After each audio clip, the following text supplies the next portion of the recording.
Hey guys, welcome to Traditional Bow Hunting Wilderness Podcast. This is Jason Samkoviak here, and today we're going to do a quick little video here, give you some ideas, some thoughts on setting up your garage, storage unit, whatever you want to do here.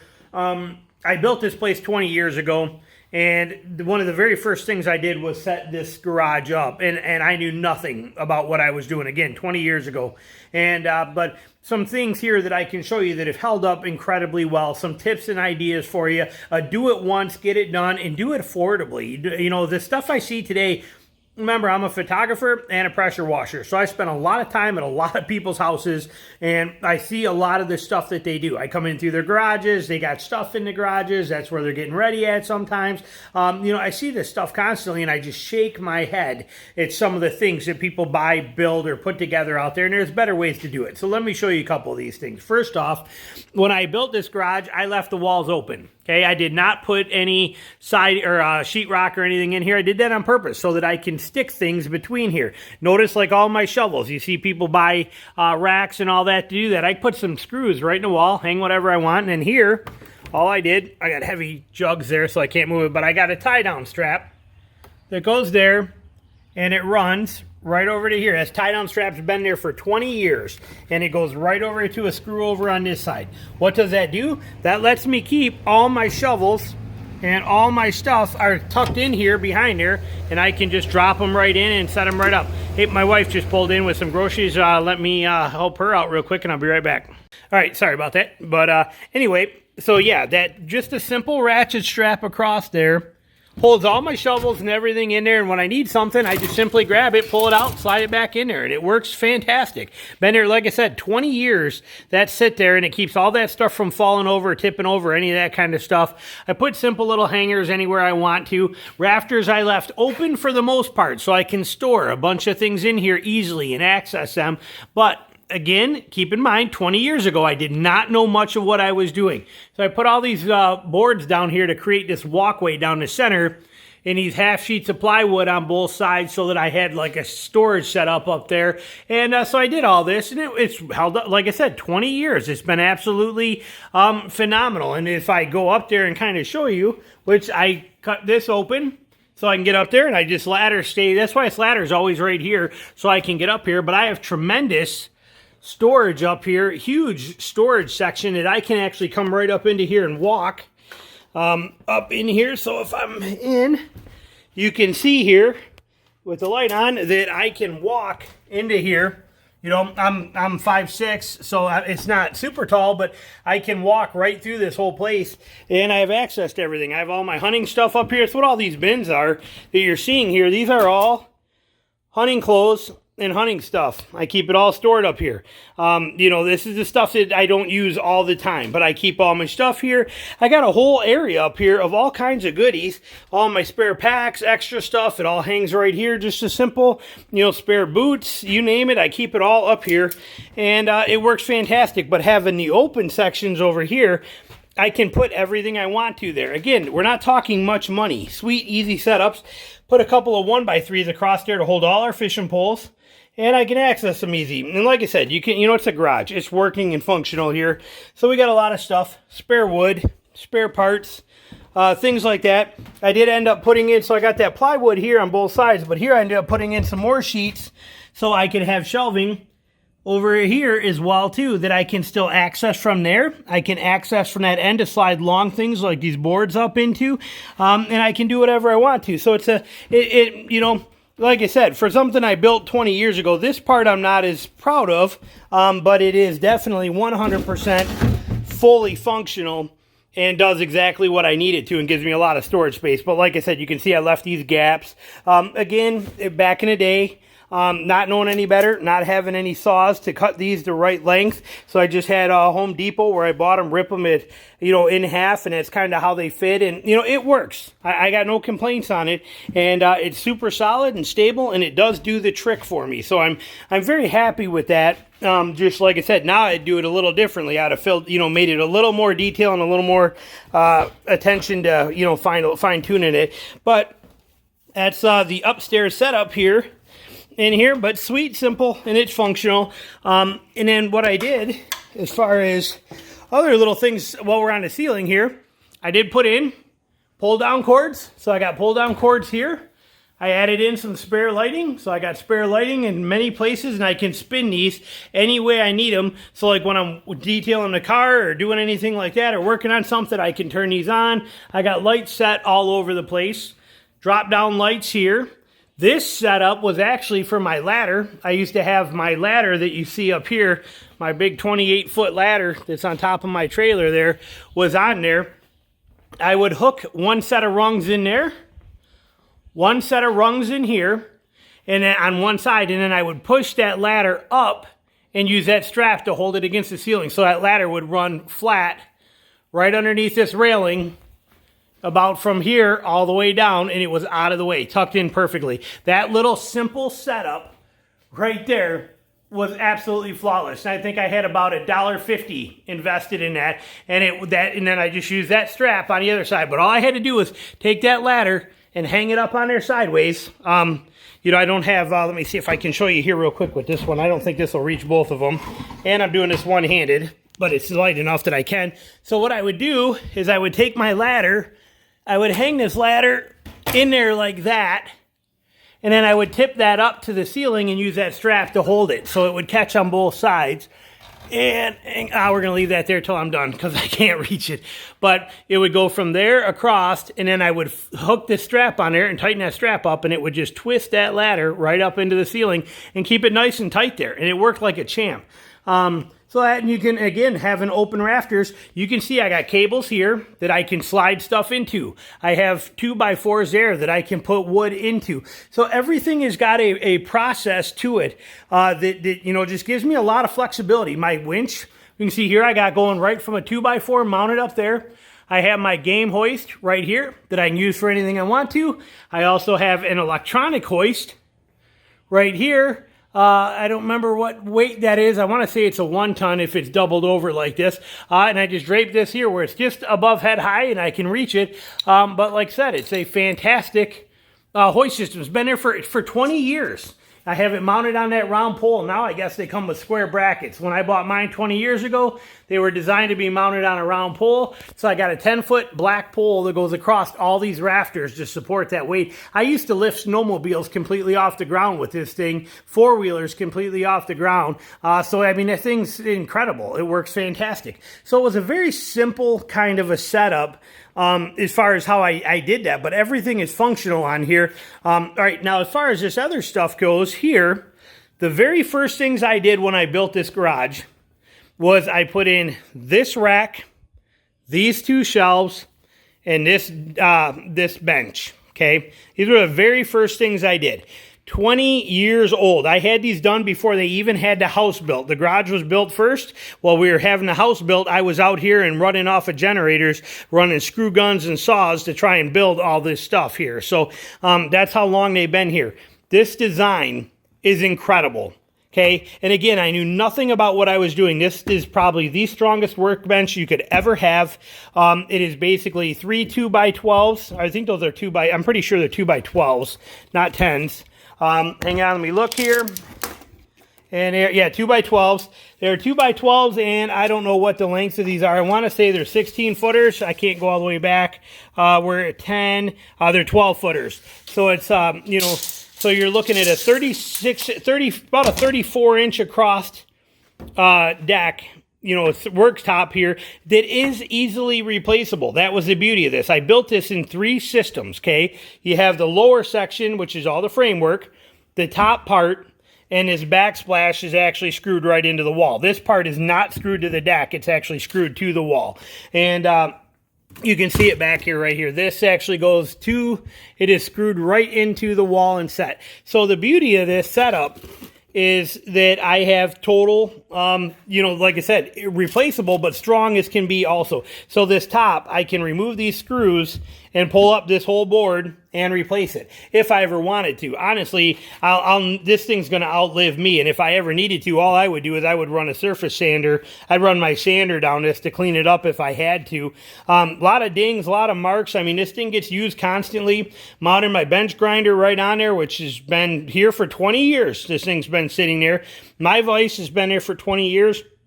And then this place was actually my grandfather's, and when he died, I ended up getting it, and I use that one, and you can see I got 3 holes mounted right here. So when I need to work on stuff that's bigger, and I don't need to be jammed in this little corner here where I'm kind of tucked into this corner working pretty tight, which is not a problem. I pull the vacuum out, I stand here, I work on it. But when I need more, I can grab that vise and just set it in here, and I can put 2 bolts in the back, 1 in the front, and clamp it. It takes me about 30 seconds to set that vise here and have it where I'm in open workspace. Now the bench itself, again, 20 years old. But what it is here is you can see underneath here, I have 2x4s going across there, okay? These straps right here, got them at Home Depot. I don't know what they cost now. They were not expensive. I don't think I paid $100 to build this whole bench 20 years ago. I don't know, maybe 150 or 200 now, depends on lumber prices. But I got these on each corner. They go right through and wrap right around.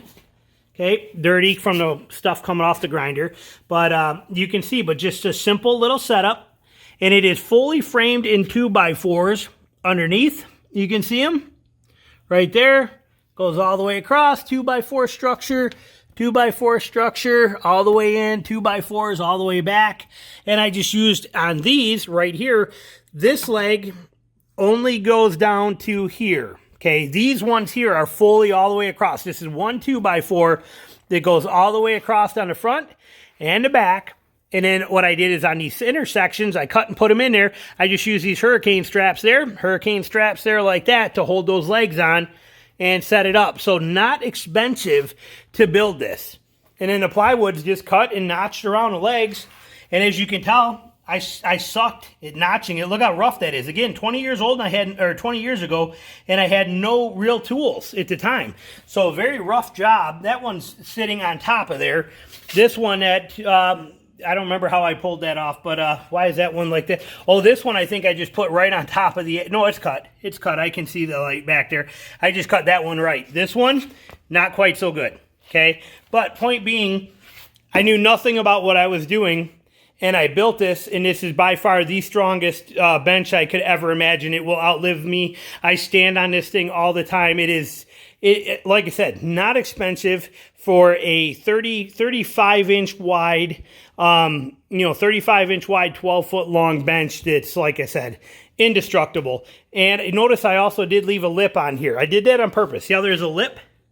That is so I can clamp things to that, okay? It's important to have that lip. Don't run your board right flush with this right here. You want that lip so you can clamp anything with actual clamps like these to it, and you can lock that right on. So that's important. But that workbench was not a lot of money. And then I added a power strip in here. I'll put some links to some of this stuff for you so you can find it. But look at all those power outlets I got all the way down, and it's only taking up 1 cord hole, which is right there, and all these are running off of that. So I have the whole setup here.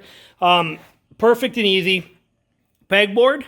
Pegboard is simple, especially if you have open walls like I do, because you don't need to put any furring strips behind it. You can just nail them right in or screw them right in. That way you can just run your hooks in. If you if you are already drywalled, you are going to want to put like a 1x2 or 1x3 like this kind of wood right here. Something like these, a 1x2 kind of board, okay? Cheap, again, furring strips, dirt cheap at Home Depot. Or were before lumber prices went crazy, but you would run those all the way across to your drywall, 4, or depending on how many you're going, strips of them, and then you screw this right through those furring strips into your studs. That way your hooks can get behind there. So you have these hooks on here like this that need to be able to get in behind. As they go in, they got to get behind it a little bit. So you want that pegboard off that wall a quarter inch or so, half inch, so that you can get your pegs in there. But this gives you complete flexibility to hang anything, anywhere you want, any way you want. And it just takes that clutter. Well, I guess it kind of creates clutter if you really look at it, but what's nice is it's organized. Imagine if I had to, this would take me 2 more toolboxes to fit that stuff in, or a bunch of bins. And these are things that I'm using regularly all the time, and they're right there handy, and I know exactly where they are. So the pegboard, fantastic ideas. Toolboxes, obviously a good idea, as is adding in a extra dresser. So I have toolboxes here all up and down, but I also have this dresser right here too, which is, this one is basically all my arrow stuff, but you can add in a dresser, which would give you another worktop and it would give you more storage space too. And I think I bought that dresser at a garage sale for $30, 10 years ago. Maybe actually I lie. I bet it was probably 15 years ago that I got that, but very cheap, not expensive, good quality, and like I said, perfect for out here. And as you can tell, looking at the top, I use this thing. I use the crap out of this thing for cutting stuff, for all kinds of things. It is out here. It is a tool. So that gives you good storage for that kind of things there. So very simple setup. The pegboard, like I said, very valuable, very handy to use. And then these shelves. When we talk about shelves, okay, most people do them like these. I made these two shelves on purpose, and I was going to use them for basically fluids and things like I do, and they work fantastic for what they are. Notice, though, that I have, I got 3 down here and 4 up top of those braces. And those are pretty heavy braces. Notice the braces come all the way out to the ends. Those are important. Make sure if you're going to put shelves on there, they're going to hold the weight you're doing it. That you're going to put on them, okay? So these are braced very well in there, which is very important. I cannot stress that enough. I've seen so many houses where these shelves are bowing because they did not put a middle one in and that whole thing is bowed, or they're rolling, or they're coming apart. But for this is holding lightweight stuff. There's not a lot of weight on them, but still, point being, notice how they are built, overbuilt, and built strong so that they can support all that kind, anything I put on them. Now, these I knew were going to be heavy duty. Okay, these were going to hold some serious weight, was the game plan with them, so I wanted them built right. Heck, just all those DVDs that are on there, all that stuff that's there, I'll bet there's 250 pounds of DVDs in that whole section right there. I'm guessing, maybe 150 pounds, just in that one corner. So these hold a lot of weight normally, but I built them right. If you look under here, you can see that each shelf is a box design with crossbar supports. Box design with crossbar supports on there. And then basically, so I built this whole shelf. This whole section is built as one long square box with some supports. Long box with some square supports. Long box with square supports under there. And then basically all I did is I took, I tied in the 2x4s. Okay, see how they go across from here? Let me show you on this end. You can see the crossbar right here that goes in. It is toenail screwed into there. And then I put that 2x4 and ran it down and connected it. So each of these shelves are screwed in right there into the wall, into the studs. And then this side, there are 3 of these posts that screw in and they stand flat on the ground that are supporting that. So these are holding the whole front of that up. You can see it goes right from the ground all the way up. And then it's tied in with a cross beam that takes it all the way back, and then it's also tied in to that rafter there.